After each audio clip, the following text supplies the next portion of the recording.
In an unprecedented sign of solidarity and support, the EU delegation is coming to Kyiv for the EU-Ukraine summit. Among many issues on the agenda, Ukraine's EU accession. Now, Brussels is set to encourage Kyiv to continue the reforms needed for the EU membership, whilst Kyiv wants to get more details and more clarity on when would that happen, given that Ukraine has been implementing some of these reforms while at the same time defending itself for almost 1 year now.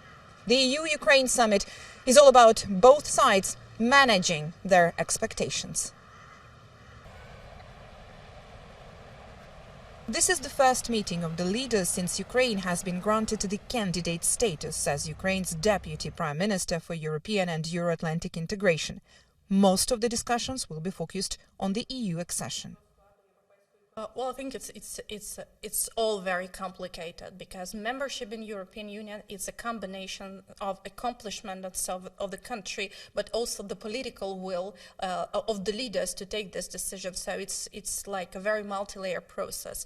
But the major contribution Ukraine can make to make sure that this decision is taken as soon as possible is making sure that we are prepared for this window of opportunities. So that's why we advocate for opening the accession talks or reaching the political consensus so that already this year.